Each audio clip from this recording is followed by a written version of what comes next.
His Majesty the Sultan meets with His Excellency the Prime Minister of the United Kingdom at the Prime Minister's office in the British capital, London. The Sultanate of Oman welcomes the announcement made by Canada and Malta of their intention to recognize the State of Palestine. The third Oman-China Friendship Forum in Salalah discusses prospects for investment cooperation and partnership in the fields of energy, innovation and technology. And to strengthen its economic and investment position, the Sultanate of Oman officially joins the World Free Zones Organization.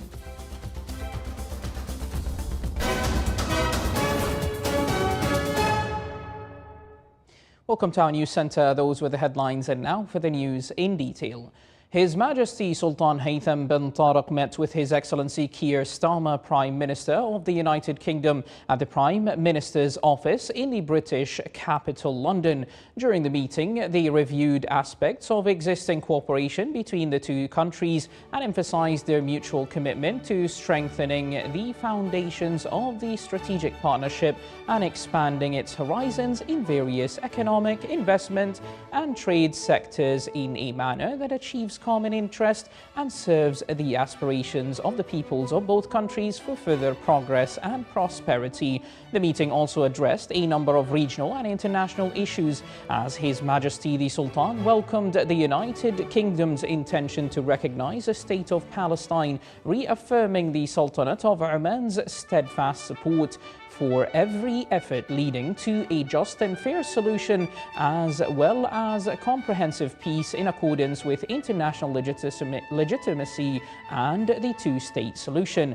In this context, the British Prime Minister expressed his country's deep appreciation for the constructive role of the Sultanate of Oman under the leadership of His Majesty the Sultan in advocating dialogue and peace, as well as enhancing security and stability regionally and internationally. The meeting was attended from the Omani side by His Excellency Sayyid Badr bin Hamad Al Busaidi, the Foreign Minister, His Excellency Dr. Hamad bin Saeed Al Aufi, Head of the Private Office, and His Excellency Badr bin Muhammad Al Mandari, Ambassador of the Sultanate of Oman to the United Kingdom of Great Britain and Northern Ireland.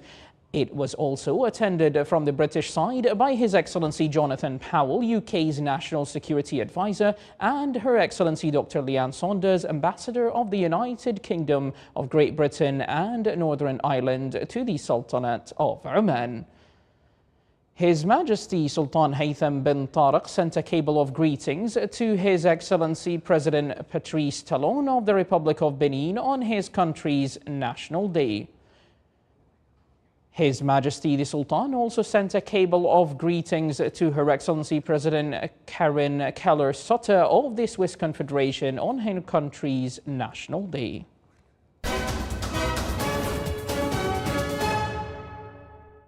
The Foreign Ministry issued a statement as follows. The Sultanate of Oman welcomed the announcement by the Canadian and Maltese Prime Ministers of their country's intention to recognize the State of Palestine. The Sultanate of Oman welcomed this new diplomatic movement, which forms tangible and serious measures to affirm the Palestinian people's right to self-determination and is considered a practical approach of the international will for a two-state solution and the establishment of an independent Palestinian state in order to achieve just and lasting peace in the Middle East.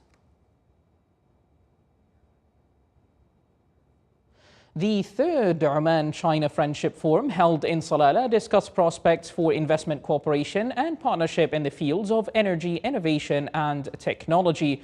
The forum aims to explore opportunities, propose initiatives and expand areas of cooperation between the two countries in which both are committed to future readiness. The opening ceremony was presided over by His Highness Sayyid Marwan bin Turki Al Saeed, Governor of Dhofar. The Sultanate of Oman's efforts to boost its global investment appeal continue to grow as the Public Authority for Special Economic Zones and Free Zones has officially joined the World Free Zones Organization, opening new doors for international cooperation and promotion. More details to follow in this report. With a membership that includes more than 1,600 zones and economic institutions from over 140 countries, the Public Authority for Special Economic Zones and Free Zones has officially joined the World Free Zones Organization, an international nonprofit dedicated to advancing and developing free and economic zones worldwide. This move supports the authority's efforts to enhance the competitiveness of the special economic zones, free zones, and industrial cities it oversees.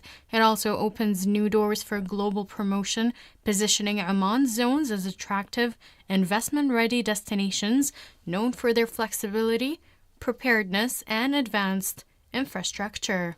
Through this membership, the authority aims to exchange knowledge and best practices with global partners, while also improving its investment marketing tools.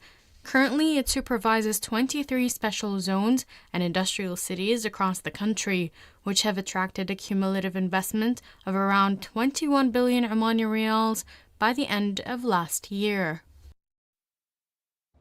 Thank you, Afra. In a move to expand community participation while celebrating Oman's long-standing seafaring traditions, Oman LNG and the Oman Maritime Sports Committee signed today a new partnership agreement to boost marine sports. Here is more in this report.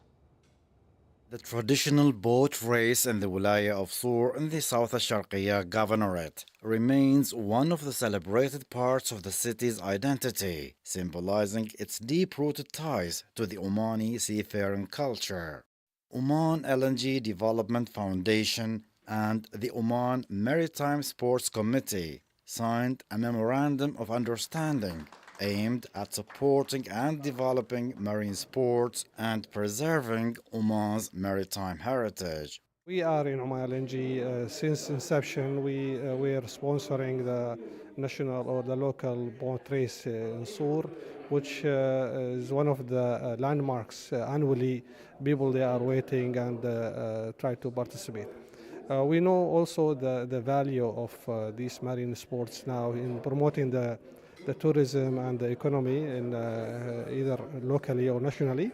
So we are working together in this collaboration with the committee to promote these sport activities within Sur and nationally, inshallah.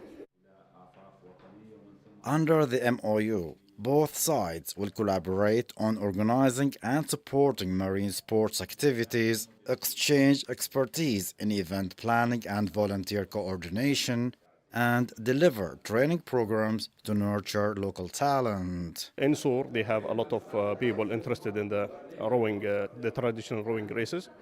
It was a fantastic race at that moment, and we had engaged the community there. The supporters, the athletes, everyone was really engaged with this sport. And Oman LNG, through the years, they were supporting this sport. They want to grow the sport in Oman, and this is, part of Oman heritage, and they want to, revive this sport, not only in Sur, in Oman overall. The collaboration reflects a shared vision to sustain cultural traditions through active investment, encourage broader community participation and youth engagement, and advance sustainable goals under Oman Vision 2040. This strategic partnership gives new momentum to a traditional sport that carries Oman's maritime legacy forward. Reporting from Muscat, this is Saleh bin Khalfan al-Rahbi. Moving to oil, the price of Omani crude oil for September delivery rose today by 33%, reaching $49 and 76 cents per barrel. It is worth noting that the monthly average price of Omani crude for July delivery stood at $63 and 25 cents per barrel, recording a decrease by $4 and 62 cents compared to the price for June delivery. While on the global scale, oil prices continued to rise for the fourth consecutive day as investor concerns persist over supply disruptions amid threats by the US president to impose tariffs on countries purchasing Russian oil. Brent crude futures for September delivery rose by 27 cents, reaching $73.51 per barrel, while U.S. West Texas Intermediate for September increased by 37 cents, settling at $70.37 per barrel. Meanwhile, U.S. crude oil inventories climbed by 7.7 barrels, reaching over 426 million barrels, driven by a decline in exports.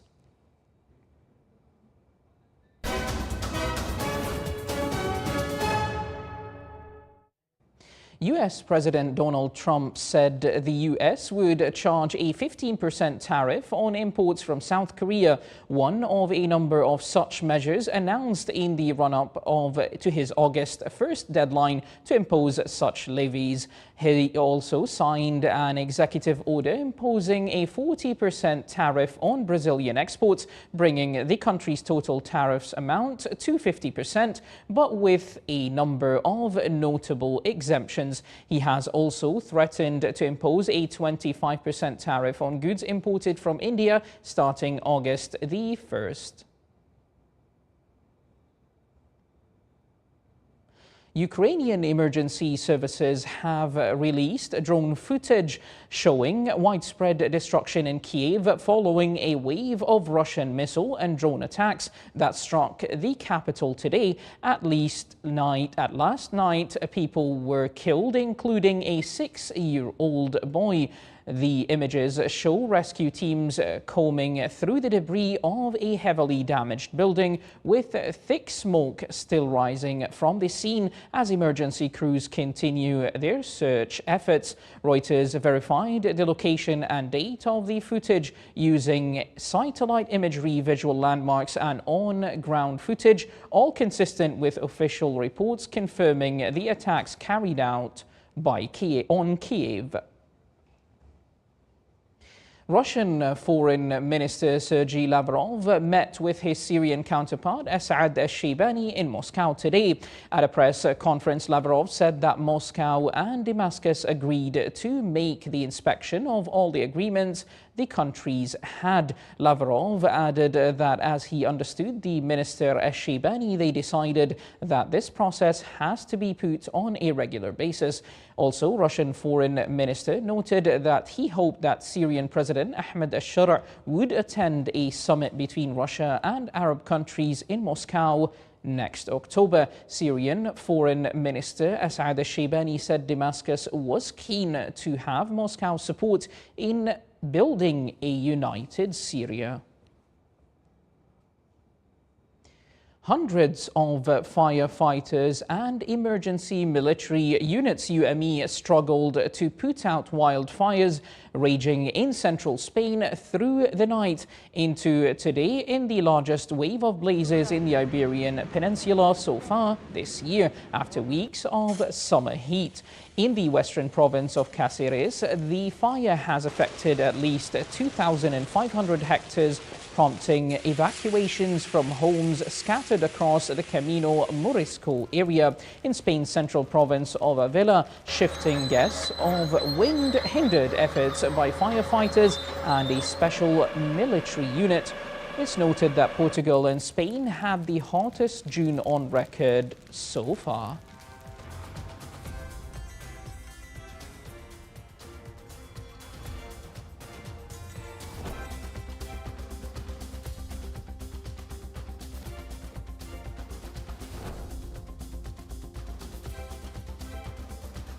This is the Sultanate of Oman television, and before we end tonight's news bulletin, here are the main points once again. His Majesty the Sultan meets with His Excellency the Prime Minister of the United Kingdom at the Prime Minister's office in the British capital, London. The Sultanate of Oman welcomes the announcement by Canada and Malta of their intention to recognize the State of Palestine. The third Oman-China Friendship Forum in Salalah discusses prospects for investment cooperation and partnership in the fields of energy, innovation and technology. And to strengthen its economic and investment position, the Sultanate of Oman officially joins the World Free Zones Organization. With that, we do come to the end of tonight's news bulletin. From all of us here at the newsroom and the studios, it is good night, stay safe and enjoy the weekend ahead.